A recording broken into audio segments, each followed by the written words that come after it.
Welcome to the Bookish Hour with your hosts, Sarah E. Burr and J.C. Kenney. We'll be starting soon.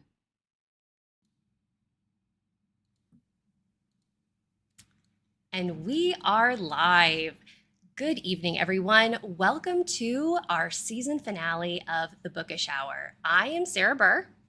And I am J.C. Kenney, and we've got a fabulous show for you tonight that I just can't wait to get started to chat with our super special guest. So, Sarah, I think it's time to get bookish. Let's get bookish, and I'm so excited that I was able to say, and we are live tonight. For those of you who have been hanging out with us for the past week, we've had a couple of technical issues. And so thank you for joining us live here Wednesday night for a very special season finale. We have the amazing, the award-winning Leslie Budewitz with us. Leslie, congratulations on your brand new release, Between a Walk and a Dead Place, from the Spice Shop Mysteries. We're so excited to party with you. Welcome to the Bookish Hour. Thank you, Sarah and JC. It's a delight to be with you. And I am so glad you know all those details about the tech world because me, not a clue, not a chance. I'm just happy to be with you. Well, we're thrilled that you're here, and you have a expertise in a whole different realm than I do, and I can't wait to dive into your knowledge of spices, of cooking, and talking all things Spice Shop. For our viewers who are joining us live, thank you so much for being here, guys. We're thrilled that you can party with us. We're going to have a very, very fun hour, and if you are unfamiliar with Leslie, any chance, do you mind sharing a little bit about yourself and your background? Sure. As Sarah said, my name is Leslie Budewitz. I am coming to you live from the woods of northwestern Montana near Glacier National Park. I write two mystery series, both cozy series, the Food Lovers Village Mysteries, which are set in a lakeside resort community on the road to Glacier National Park. My Life is My Research, where my main character runs a specialty local foods market in the heart of the village in her family's 100-plus-year-old grocery. And that's, again, the Food Lovers Village Mysteries. You can see the latest, it's actually the last in the series, Carried to the Grave, over my shoulder, although that you are probably looking at it backwards. I also write the Spice Shop Mysteries set in Seattle, where my main character, Pepper Reese, runs a spice shop in Pike Place Market and solves crime. I went to college in Seattle. I'm a Montana girl, but I went to college there. And I fell in love with the market as an 18-year-old kid, and I've been going back ever since. These days, I get to call it research, but it still means the same thing, food. I love the market because it is... Oh, before I tell you how much I love the market, I should explain the other poster over my shoulder, Blind Faith by Alicia Beckman. I am not advertising for some other author. I also write standalone suspense under the name Alicia Beckman, and Blind Faith is the latest. And that name is a name that honors my mother and grandmother. But the Spice Shop Mysteries are what we're here to talk about because, as Sarah said, Between a Walk and a Dead Place is brand new. I'll hold up the cover so you can all see how cute it is, but I think it might be backwards and it might be glaring. But it is just really darling. So if you can't see it well here, do take a look at it. Yeah, folks, if you can't see it, do yourself a favor and just buy yourself a copy. That way you've got it right there. That'll make life good for everybody. There you go. Thank you. It's so much easier when the host does the advertisement instead of the author, right? So as I said, I fell in love with the market as a college freshman, and that was a long time ago. Not long after the voters in the city of Seattle voted to tax themselves to save the market.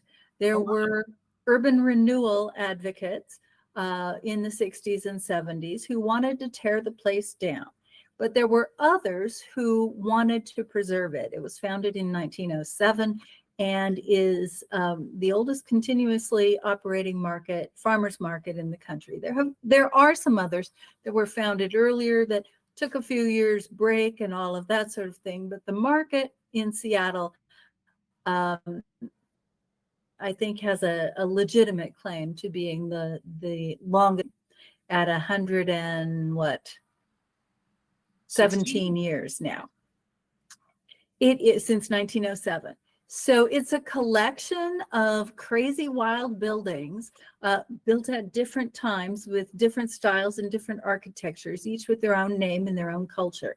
And I always loved a building called the Garden Center. It is currently home to a coffee shop on one side and Beecher's Cheese on the other. Some of you may know Beecher's Cheese, particularly if you've been to Seattle or been through the Seattle airport.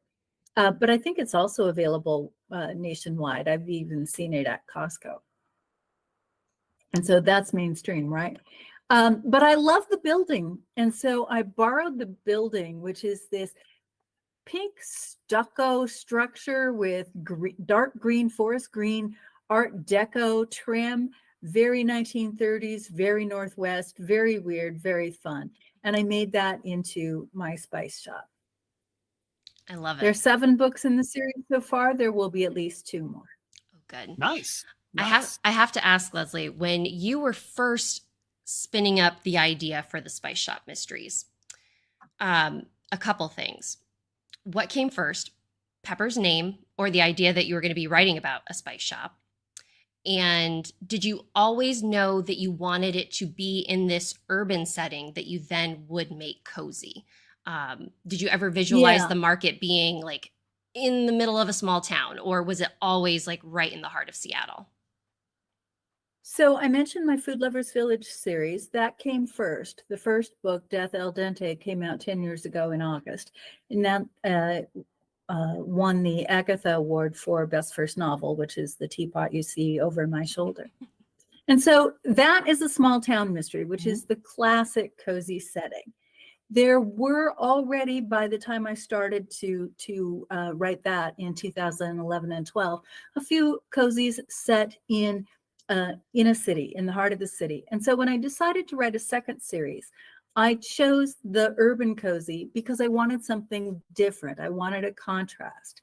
I can still remember walking down East Lake Avenue with my husband in Seattle. We were either going to or coming from brunch in a funky place that sadly has since closed, not very far from the Houseboat District. And I remember seeing this glass inset piece in the sidewalk that is just classic Seattle. It was about a bug. It was created by artists working with the scientists at the University of Washington, and they've got these little stepping stones basically in the sidewalk about bugs.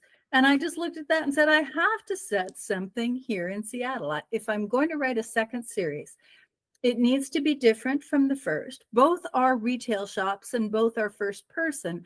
But what could I do that would be different? It was clearly the urban setting. For an urban cozy, you've got to have a community within a community.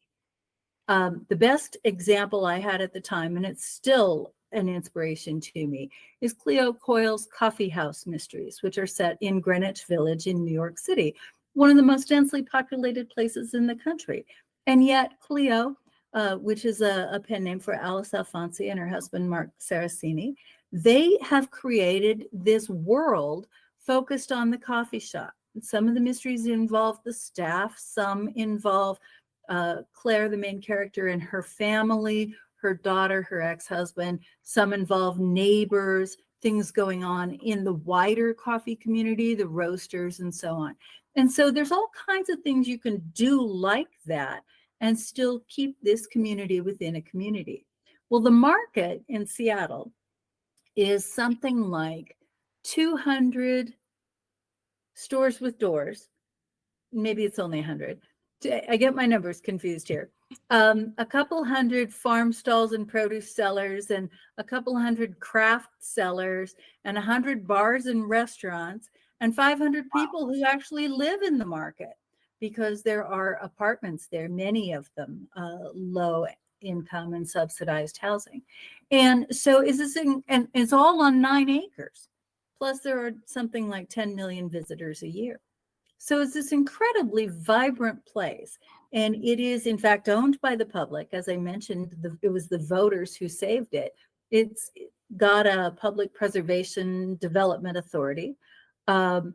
It's on the National Historic Register. It's just incredibly unique. And so it's this mix of food and fun and art and music, and you just sort of never know what will happen there. So it was perfect. To answer your question, obviously the setting came first, right? Well, then who ran the shop? Why a spice shop? That's the next question. Well, I knew right away as we were walking down East Lake, it had to be a spice shop. There are 2 spice shops in the market now, but when I was a college kid many years ago, there was only one, and it was called Market Spice. It's still there. It's right next to Pike Place Fish, which many people know and remember because the men and women who work there wear rubber overalls and rubber coats and boots, and they throw fish and they sing and they make jokes and make everybody happy. And right next to that is Market Spice. My routine when I was a college kid, and then later after law school, when I came back to the city and worked downtown, was I would stop at De Laurentiis at the corner of First and Pike for a slice of pizza. And then as I was eating, I would look at the newsstand and look at the headlines and the covers on the magazines, hands off until I was finished with my pizza. And then I would walk down the hallway a little bit, the arcade, to Market Spice, and I would get a little sample cup of their spiced tea.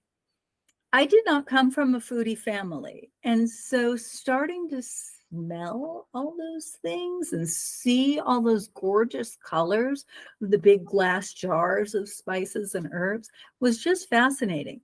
And even then, I wasn't really cooking because I was a college kid living in a dorm, but I started to kind of figure out this could be interesting.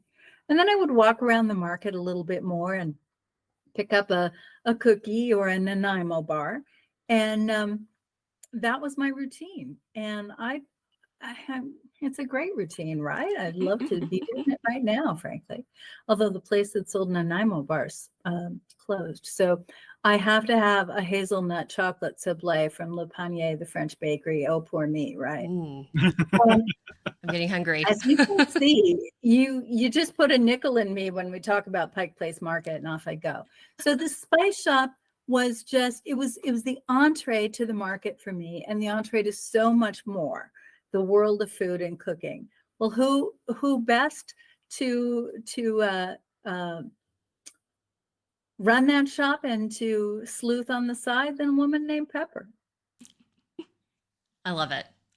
Pepper is like I love names that begin with P to begin with, and Pepper is like right there up at the top. And her character, she's just so lovable and warm and welcoming, and the community that she has fostered is really incredible to see develop throughout the series. And I want to talk a little bit about her development, but first I would like to say hello to our viewers who are joining us live this evening. We've got Farmhouse Reader, DHB, Mizan, L, Grace, Paula. Hello, everyone. Thank you for joining us this evening. We're glad that you're here. We're glad to be live. We're glad to be chatting with Leslie. And so, Leslie, back to Pepper. In between a walk and a dead place, we've got Pepper's in like a pretty good place in her life at the moment. Do you want to talk a little bit about how her character arc has kind of shifted throughout the series, and what maybe challenges you faced as a writer coming into book 7 and figuring out like how what can I make fresh for Pepper this time around? How can I bring something new and exciting to the spice shop, to her world, and how you chose to do that? So readers who are familiar with the books know that Pepper calls herself the poster child for Life Begins at 40. Because when she was 40 and she thought she was reasonably happily married, she went out for drinks after work since her husband, with friends from the office, the law firm where she worked, managing HR for the staff. She went out for drinks because she thought that her husband was working a late shift, and she practically tripped over him and a meter maid practically plugging each other at a table in the back corner of the restaurant. Well, she moved out, and she spent some time living in her friend Kristen's basement. Don't worry, it was a really nice basement. in the house where both Pepper and Kristen grew up. And then she bought this loft downtown. And then shortly after that, the law firm where she worked imploded in scandal. And she just decided that this was the time to leave that business. She could have stayed in it and gone to another law firm, but she decided that she would buy the Spice Shop, which was a place that she, like me, had fond memories of, although hers go back to her childhood. And so when the series opens, she's been the owner of the Spice Shop for about a year. She has never worked in the market. She's never worked retail. She doesn't know a whole lot about spices. And so she's learning.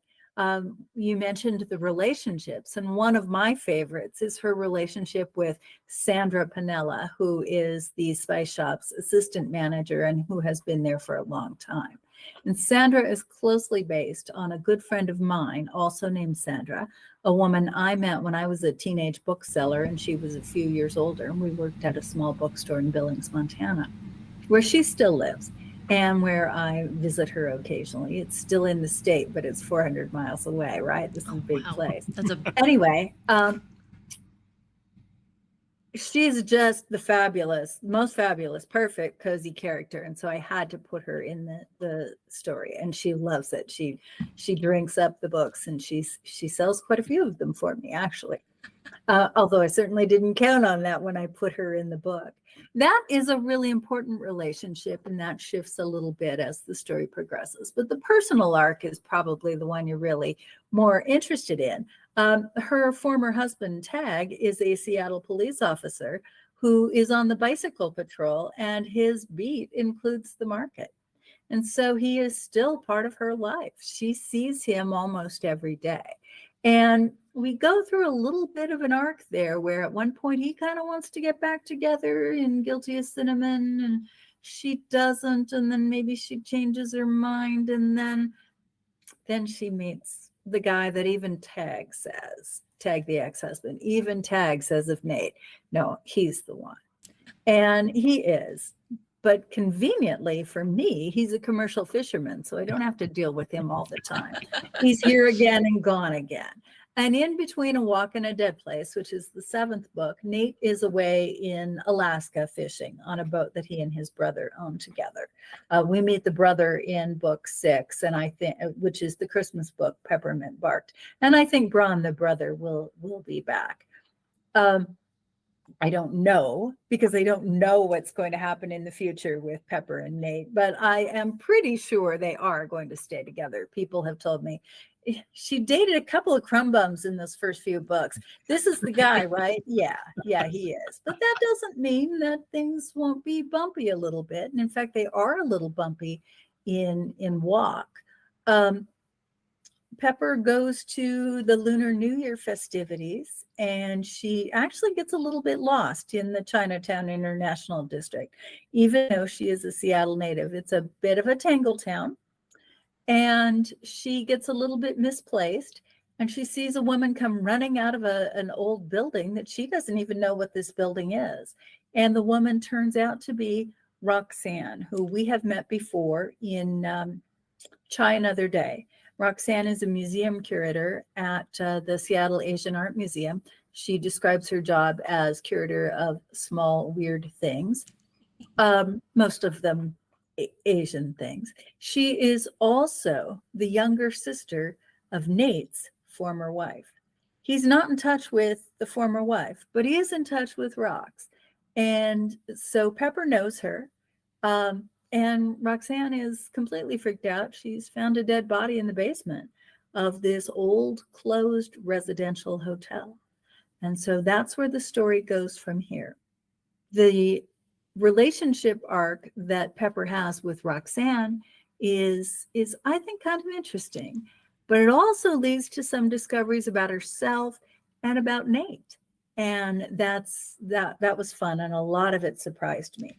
I will tell you, when I was writing, I knew that there was tension between Nate and Roxanne, even though they basically get along. It was Nate who sent Pepper to Roxanne in Chai Another Day when she needed help with some small Asian weird things. And but there was a tension there, and I didn't know what it was. And in my first draft, I had 3 different versions of what that tension might be. And it wasn't until I got to the end that I realized, oh, that's what it is, and went back and played it out. So that's interesting and a lot of fun. I really loved Roxanne's arc within Between a Walk, because it was just like, she adds like such a level of mystery to Pepper's investigation.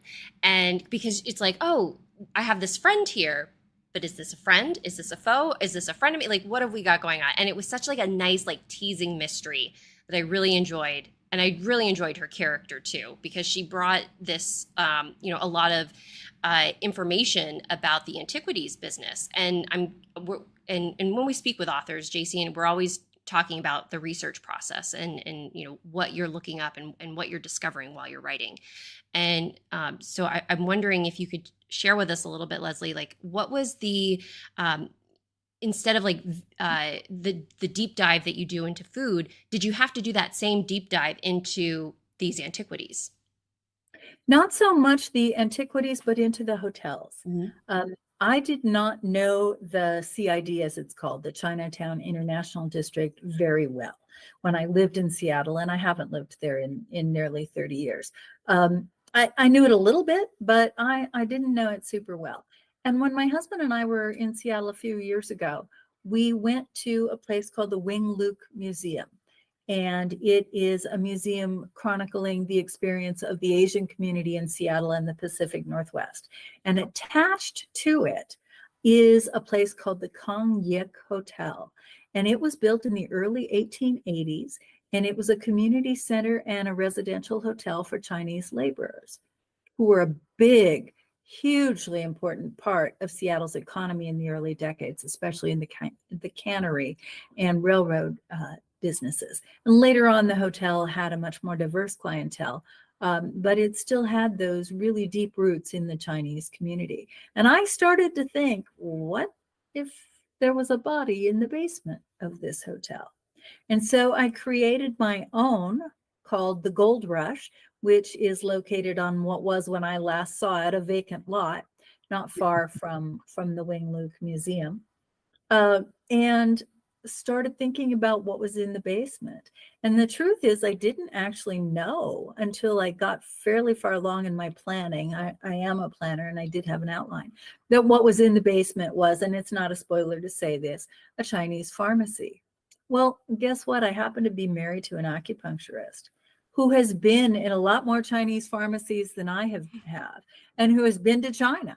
And so that was really helpful, because I sort of had a handle on what this place might have looked like. I also discovered a really incredibly useful book, and I should have thought of this before I sat down, because it's not very far away on the shelf. I could have grabbed it as a visual aid.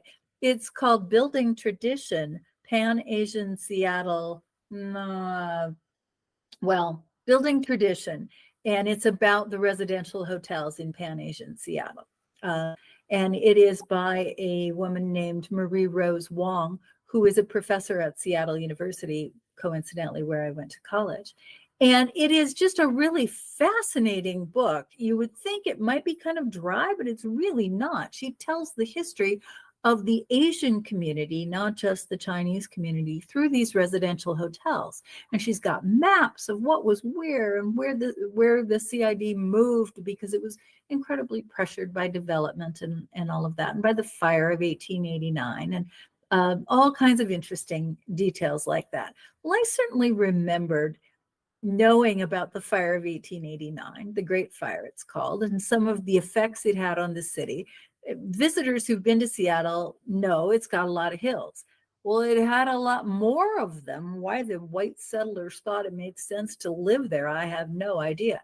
It had several more hotels than hills than it does now, and they graded them down. And so some streets lowered and some streets raised, and raised RAIS. Some were raised RAZ, and some were raised RAIS. And that created a whole different set of depths of the city. And that's important in the story, just like it's important in that part of the city. There's all these underground, they seem like underground passages. They really aren't. They're just old basements of old buildings. And so that that research was really fascinating to me. And when I discovered the hidden doorways, I won't say anything more about that, but the hidden doorways turned out to be really important. So it was a lot of fun, as you can tell. It was also really interesting history. Well, and that's one of the things I know when I was like Leslie, like you said, it's not a spoiler that early in the book, when the body is found, it turns up in this, basement Chinese pharmacy. I just that really threw me so much, because I thought, okay, well, just the thought of an old musty basement is scary and disturbing enough.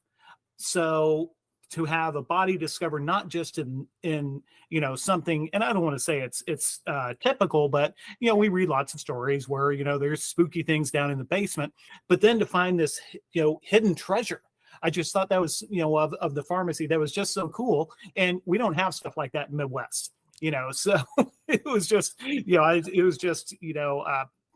hats off to your creativity and your research to come up with that and make it, again, I felt like I was right there, exploring the whole hotel and everything. It was just so cool.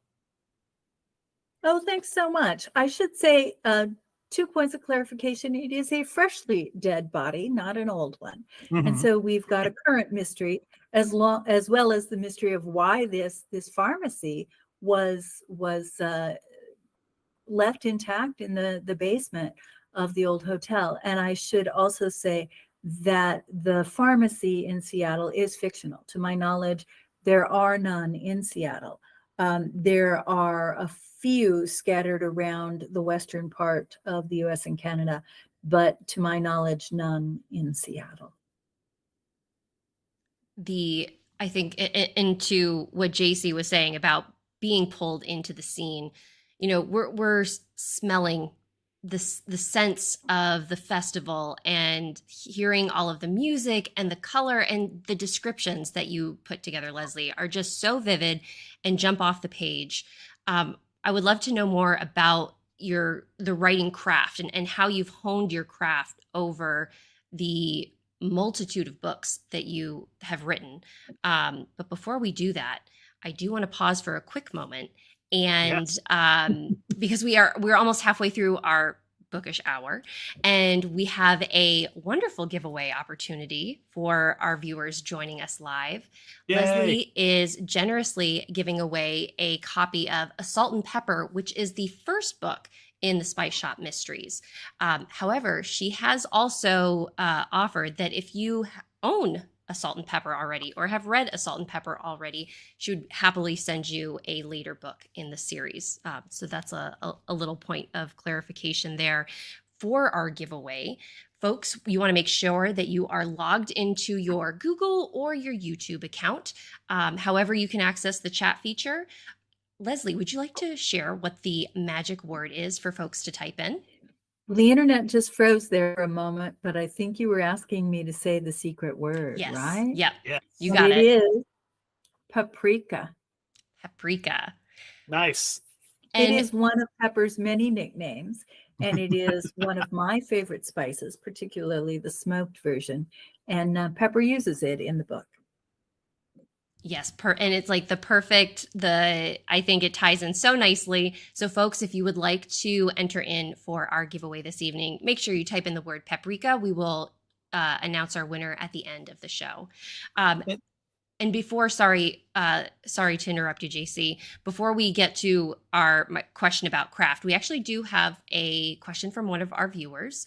Grace would actually like to know, Leslie, what prompted you to write your more serious books that you write for your suspense as Alicia Beckman? Oh, yeah. Thanks for that. Alicia is the suspense pen name, and I write them under a different name because the publisher wanted me to do that to distinguish them from the cozies.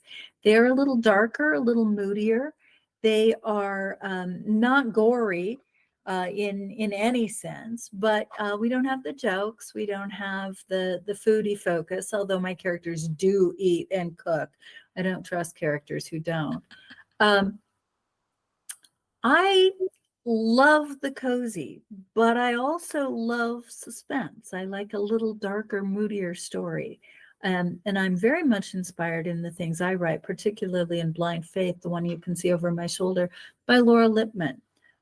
She used a structure in the book called After I'm Gone that really intrigued me. And it was a contemporary cold case investigation and then a historic timeline that moved its way forward, intersecting with multiple point of view characters. And that's the structure of Blind Faith. It was quite challenging. You can see over my shoulder my bifold closet doors in my office. At one point, I had 3 rows of colored sticky notes, each in different colors, traipsing up and down those doors, one for the original, for the contemporary timeline, one for the historic story, and one for some newspaper articles and other ephemera that crop up now and then.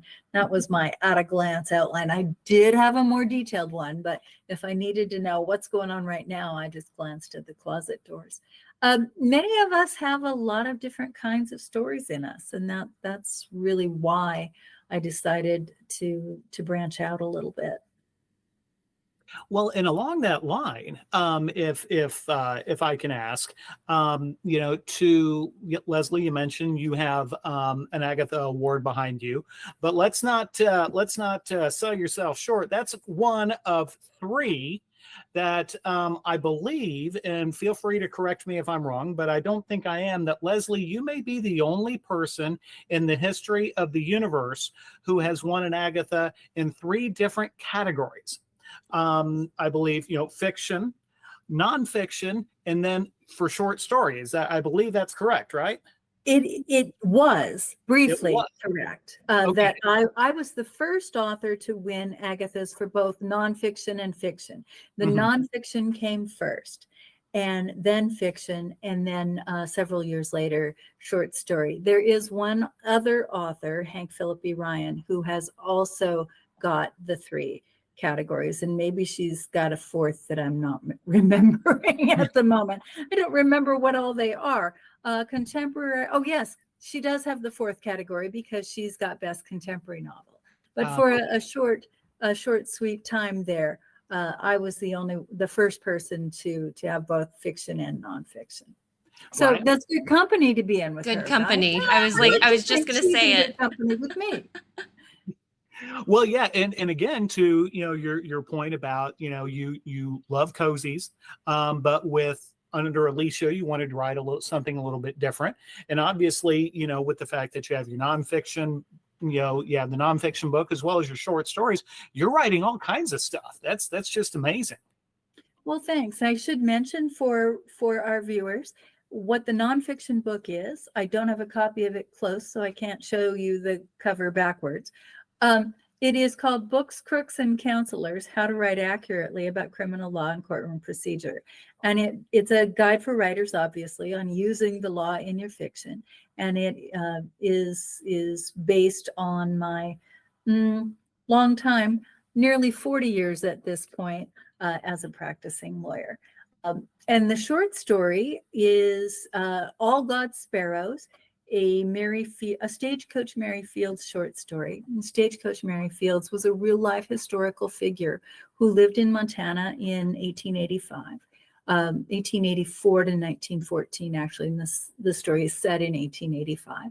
There are 3 short stories, and I will tell you, and I have not really said this anywhere, I don't think, that next spring Beyond the Page will bring out a collection of the Mary Fields short stories, the 3 stories that were published in Alfred Hitchcock, plus a new story, probably a novella. It's still in the working phase.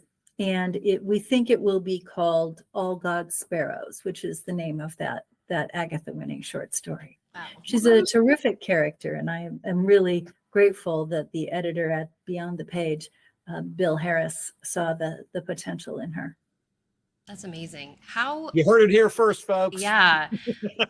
Leslie, how do you structure your writing day? What does a typical writing session, if there is a typical writing session for you, how do you balance all the projects that you're working on?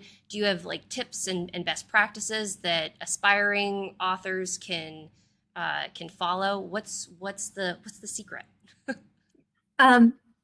Well, obviously, launch week like this is an anomaly, and there's no schedule or plan to a week like this. But normally, because I come from a long period of practicing law, I keep office hours. Offices typically are open 8:30 to 5, and that's the schedule I kept for decades, and I still try to keep that. So I try to be writing by 8:30. Although I admit recently it's been more like 9 o'clock, but I try to actually be writing and then spend most of the morning on that, and then shift to business and promotional work and watering the garden in the afternoon. Time blocking is really what I'm talking about, and that is probably the most useful tip I can give people, is just to focus on what you're going to do for a specific amount of time. That doesn't mean that if you're going to write for 2.5 hours in the morning, that you have to sit in your chair for 2.5 hours. Your backside will thank you if you get up every half an hour or so. You can even use a timer. And frankly, I find a timer really helpful. I use the one on my phone because I'm not addicted to my phone. But if you do find that difficult, put the phone in your desk drawer and use a little kitchen timer. And the odd thing is, and this really is odd, but it's not just me. When you set the timer, it's as though part of your brain stops worrying about what you're going to do and just focuses on the thing you're going to do. And then 25 or 30 minutes later, whatever you set the timer for, it goes off and you say, oh, what? You're surprised. You weren't thinking about anything else. Because once you set that timer, you free yourself from thinking about anything else. As I said, it's odd, but it's not just my own personal oddity. There's a whole technique called the Pomodoro technique that is based on that. And I came up with this little version of it myself before I read about that. And then when I heard about it, I realized, oh, good, I'm odd, but I'm not that kind of odd. Well, we've got some folks in the chat that are saying that that's a very helpful way that good. they are able to focus. And so, and I know that what you mentioned with the phones, if you're able to set your phone down and leave it for just even like 20 minutes and be without it, like the stuff that you can accomplish is amazing. But if notifications and other calls are a problem for you, either turn it off or stick it in the drawer, and just know that you can always come back to it anytime. So true, so true. I'm terrible. I'm so easily distracted, that it's like, okay, I'll get a paragraph done. It's like, oh, I need to check, social media, even though it's like, no, I totally don't. But, one question, Leslie, I've got for you, with kind of back to pepper, and with her being a spice expert and you being a fan of spices, I like spices. I don't know much about them. So kind of dovetailing off the magic word of being paprika, like what, other than the fact that paprika is a spice, can you tell those of us who don't know anything about it, like, where's it come from? What is it? When do you use it? That kind of stuff. So let me first, before I talk about paprika, distinguish between an herb and a spice, because that is something people who don't cook a lot are puzzled by. An herb is a dried or fresh leaf of a plant. So basil, we all know what the fresh basil leaf looks like, and we all know it dried. That's an herb. A spice is a plant part other than a leaf. So it could be bark, as in cinnamon. It could be seed, as in caraway. It could be a chopped up pepper, as in paprika. Paprika is a tiny little red pepper, not hot, more flavor than heat. And it is grown all over the world, but the ones we most know come from Hungary and Spain. And Pepper's mother's family, her mother's parents, immigrated from Hungary in the 1950s when there was so much chaos and difficulty there, and came to Seattle. And so Pepper, when she needs comfort, she will cook Hungarian because that's what her mother cooked when she needed comfort. And so my Hungarian mushroom soup recipe is in between a walk and a dead place. I am not of Hungarian ancestry, but who doesn't love a good soup, right? Not everyone loves mushrooms. I understand that. But, well, I don't really understand it, but I acknowledge it as a fact, right? And so that recipe is in the book, and it's an easy, you can even make it on a weeknight. Probably not on July 19th, but any other time of year, you might want to do that. And Pepper will show you how. That cues So up. that's my short primer on spices and paprika. I think the world of spice is really daunting to some people. And one of the things I just mentioned that I want to go back to just briefly is the question of heat versus flavor. Some people say, oh, I don't like spicy food. And I always want to say, well, you don't like flavor? But I understand what they mean. They don't like mouth heat, and sometimes it causes people stomach problems. I certainly understand that. And so I try to watch for that in the recipes. And Pepper has this conversation with her customers often because she wants people to be adventuresome about flavor while she still understands some people really can't do chilies and they can't do cilantro.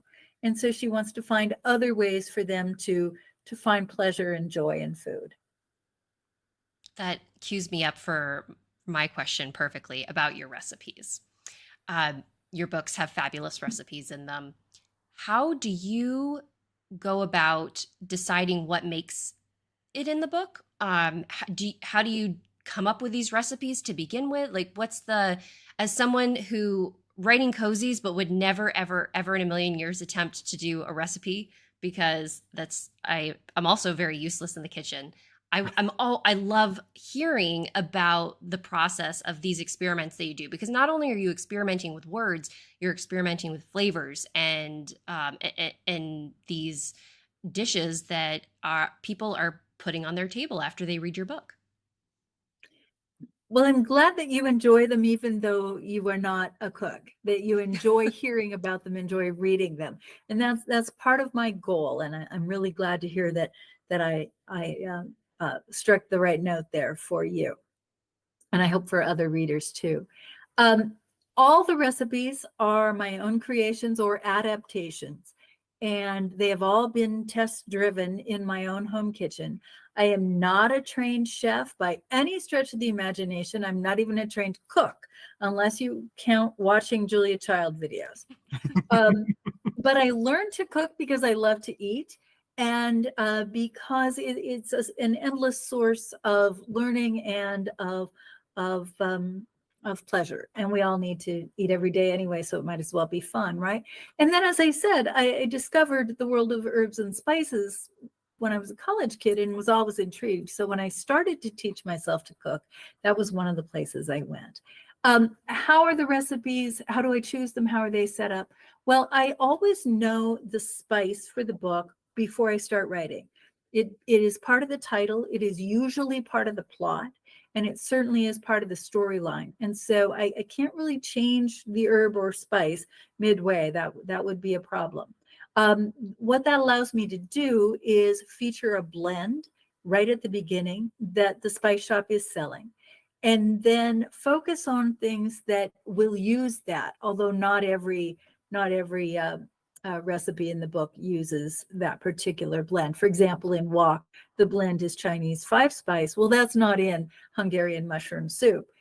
So there are other things too. And I look for recipes specifically where I can use the title spice or herb. We've got the blend, things that are recommended, recipes that are recommended at the spice shop. Pepper is part of a group of girlfriends who meet regularly to watch movies, and they're called the Flick Chicks. And there may be some really fun food at the Flick Chicks, and that will make its way into the book. And she may cook something at home based on things she's found in the market, or something that Nate makes in I've forgotten which book, whether it was The Solace of Bay Leaves or Peppermint Barked. There's a fisherman's stew that she comes home one day and Nate is in the kitchen making this because after all, he is a fisherman, right? And so of course he knows how to cook fish. And so not all the food is something that she herself makes, but hopefully you all can. I find the recipes are almost like the appendix, like bringing me through the story and offering me like this really nice insight to the character and the experience that they've just had. So I always find them really fun. I'm glad they strike you that way. For me, they're a way, along with the chapter epigraphs and the cast list at the beginning, to add another layer of story. I don't just give you the recipe. I want it to be a story for you. Well, and I think in addition to that, like Sarah said, and I mentioned earlier, I'm not a chef or a cook by any means, but it having those recipes, they've been mentioned in the book at some point or another. And so it helps as a reader. It helps you, I think, connect even more deeply with those characters, because it's like, okay, I know enough that I can read through that. It's like, okay, yeah, that sounds really, really, really good. So yeah, like Sarah said, it just really kind of helps just round out and make a wonderful story, almost a 3D experience in a way. Oh, wonderful. How sweet of you to say that. Thank you. I might borrow that line. Okay. And we've got some folks, Mizan saying how much she loves paprika, agreeing with you on the flavor that it brings. April is saying that she has tried recipes in books before. She hasn't been able to try any of yours yet, but she's had that experience where you get to the end of the book and it's like, ooh, I got to try these. So that's it adds that extra dimension, and it's so fun. And it must be fun. Well, actually, I don't know. For me, it would be terrifying. But Leslie, I imagine that you have fun coming up with these recipes and adapting things that you find and going on that hunt for that experience. I do. I am probably the only person you know who was taste testing peppermint mochas on the hottest day of July 2 years ago before I turned in Peppermint Barked. Why didn't I do that in March? I knew I was going to write the book, right? Oh, well. That could be sweaty, but man, I bet that it tasted really good. Yeah. It did. Peppermint is always fun. Yes. Well, and I hate to bring the party down, but we've only got about 10 minutes or so. And it makes me really sad, because I tell you what, Leslie, this is Sarah and I were really excited to find out that you wanted to hang out with us for a little bit. And the fact that we're able to, finish off season 2 with having you here as our guest makes it even more special. So we want to thank you again. And we want to thank everybody who is hanging out with us tonight. It is at that time where, we ask folks, we kind of go do a little round table here. What recommendations you have? What are you reading? What are you watching? What podcasts are you checking out? So I tell you what, Leslie, while you kind of think about it, I'm going to, put Sarah in the hot seat. And Sarah, what are your recommendations? We've had a couple weeks where we've had a nice little hiatus. So I've been able to catch up on a lot of my programs that I've been watching. I binge watched the entire season of All Creatures Great and Small, which PBS masterpiece. Oh gosh, I love that show so much. For folks who may not be familiar with it, it's based on the books by James Herriot, and it's a small town in it's Derby, England, and it's a vet and his practice, and brings in this young inexperienced vet, and they have a go at it, and it's just a beautiful story of friendship and community. Absolutely recommend it. There's no murder. It's very lovely. Just a great show. I am also watching Sanditon on PBS Masterpiece, which is Jane Austen's unpublished work. And it's about a beachside town that they're building, basically a resort town, and the drama that ensues, which is all very Downton Abbey-esque, which I love. So I'm enjoying that. book-wise, I'm actually reading Murder at the Vicarage, going on going back to Agatha Christie and just finding some of the books that, I read all of them a long, long, long time ago. And so the ones that haven't stuck with me, I'm going back and revisiting. So Murder at the Vicarage is up, and it's amazing. And just to see how her books built what we're all writing really is just incredible. And then last but not least, my podcasts. I've discovered that Dateline is a podcast. They air all of their episodes as podcasts now. Oh no! And you can get them without ads. So you can listen from start to finish, all of these terrible things that people are doing. And it's, I am so invested and so disturbed, but I always am coming up with great ways to kill people. Yep. Okay, well, Leslie, It's how about you? research, right? Yeah, it's the oh man, they have a couple different ones, but most of them are they are solved cases. They don't really like leave you hanging.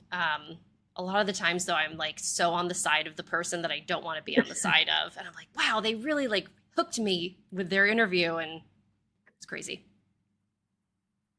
Sounds like a good lesson in storytelling Yes, for the writer side of you. exactly. Yeah. So how about you, Leslie? What recommendations do you have for us? So I will skip podcasts because I don't really listen to very many of them. And so I don't really have any to recommend. It's a world that I have not explored, but I'm really curious about. But TV series, and I'm kind of obsessed with things French, even though I haven't written about France yet. Maybe I will at some point, I don't know. But we've been watching Un Village Français, A French Village, which is a series that ran from 2012 to 2018, I think, 7 seasons. It is set in a small French village near the Swiss border in southern France, occupied France, during World War II, from 1940 to 1945. And the seasons are long. There's like 12 episodes in each. And several of the seasons, especially early on, also include little snippets of interviews from figures, from real life people who lived during that time period. And it's so interesting as historical fiction to see how carefully the screenwriters, script writers embodied the actual history and the impact of individual decisions on a day-to-day basis on people's experiences during the war. And it's got resistance people, it's got collaborators, it's got local citizens who are trying to walk the right path. It's got the German occupied forces, the local police, the militia. It's got everybody, and it's really fascinating. And we're watching it in French with subtitles, which is helping me reclaim my high school French, and I appreciate that. As for books, I am not reading right this week. These couple of weeks, I haven't been reading much fiction. Usually I read a book a week, but for the last couple of weeks, I've been both getting ready for launch and in the edits phase of next year's book, and the combination of those things has taken up most of my brain power. And so I can't tell you anything I'm reading right now, but I do know what I'm going to read as soon as I type the end on this second draft of next year's book. And it will be the latest book in Barb Ross's Maine Clam Bake series. And I think it's called Hidden Beneath. I love that series. Barb is such a smart writer, and her series, it has some real depth to it. Even though it is truly within the cozy framework. I had a great string of reading earlier in the year. So I will tell you that my favorite cozy so far this year is The Golden Spoon by Jessa Maxwell, which just came out this year. And it's a debut novel, and it's really terrific, set at a baking competition on an estate in Vermont. My Mm. favorite historical is Anywhere You Run by Wanda Morris, which came out last year and has won all kinds of awards. Set in 1964 in Jackson, Mississippi, with two Black sisters and the Wow. trouble that they have to deal with. And then my favorite suspense read so far this year was One by One by Ruth Ware, set, not surprisingly, in a French chalet, in a chalet in the French Alps. And I'm looking forward to more great reading to come. That's a fabulous list. Yeah. Leslie, just real quick, the TV show, The French Village, what station or what service are you watching that on? Prime. Prime. Okay. So Excellent. folks, you can find that on Amazon Prime. We'll have to check that out. Yeah. And JC, before you give us your what do you read and what do you watch, and we actually have some viewers who are sharing what they're reading. Oh, good. We've got Paula, who said that she also enjoyed All Creatures and read the books too, and said they were fantastic. April is listened to Flight by Laura Griffin recently and really liked it. Mizan listened to the Hercule Poirot's Christmas by Agatha Christie. So Mizan, we're both on the same brainwave with revisiting Agatha Christie. And then April is also suggesting Death on the West Highland Way by Adriana Licio is a great read. So more recommendations. JC, what do you have for us? Yeah. Real quick before I get to my recommendations, folks, if you got here late, Leslie is giving away a copy of one of her books, the first in the series of Salt and Pepper. The magic word is paprika. So if you have not had a chance to put that into the chat, please do. And while folks are doing that, I had the pleasure of going to Sleuth Fest in South Florida a couple of weeks ago, and I picked up this book, Death Warmed Over. This was an absolute hoot. It features a small beach town on the Florida, the Atlantic coast, small town police chief who meets a unique character named Silas Mott, who is actually death personified. And the two of them have to work together to solve this bizarre mystery. And so it's a kind of a police procedural mashed up with a little bit of a little paranormal mystery there. The way I think of it, the Silas Mott character, if you are familiar with the character Death from Terry Pratchett's Discworld novels, if Death got together with Tom Ellis, who portrayed Lucifer on Netflix, if those two had a baby, that'd be Silas Mott. And so anyway, it was fun. It was a great mystery. So that's my book recommendation. As far as what I watched, the author by J. Kent Holloway. And he actually, the author's full-time gig is he works as a crime scene investigator in South Florida. So you're getting, when you get that stuff, you're getting the real deal. So check out some of his things. As far as what I'm watching, it's a PBS kind of night. I've been, in addition to kind of getting back into the Frankie Drake mysteries, which my wife and we kind of got off of those. So those are so much fun. We also, proof that I can't cook, but I love watching cooking shows, Family Ingredients, which is also on PBS. What this is, it's a chef who is based in Hawaii.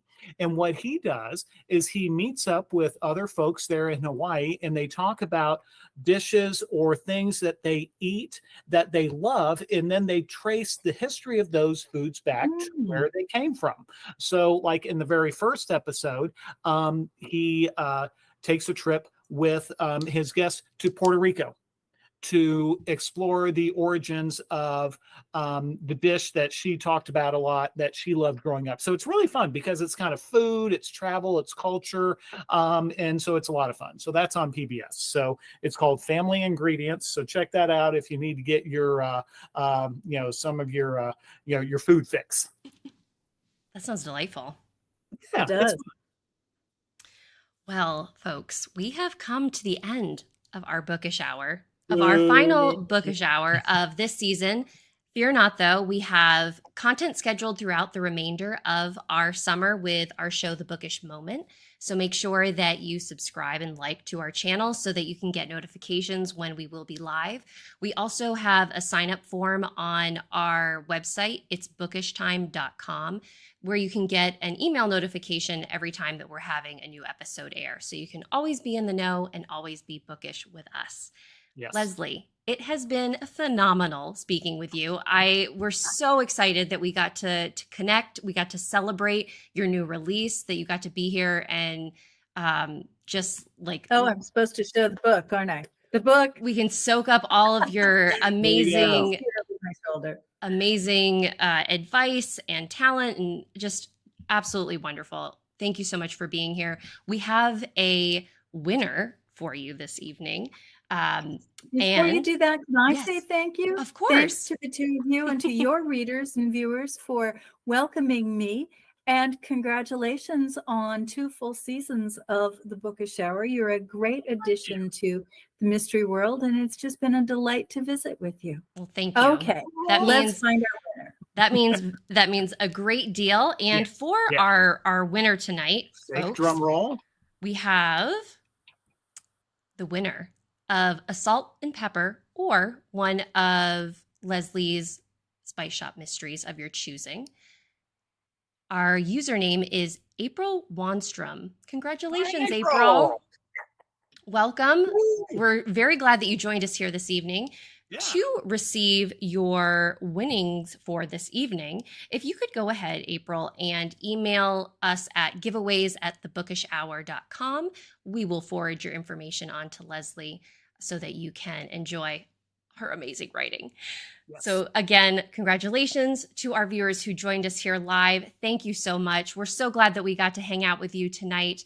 We can't wait to be bookish again. We will be back with our regularly scheduled shows in October. That may seem like it's a far time away, but it'll be here before you know it. And we very much look forward to connecting with you on all things bookish. And again, Leslie, thank you for being here. It was absolutely wonderful to speak with you.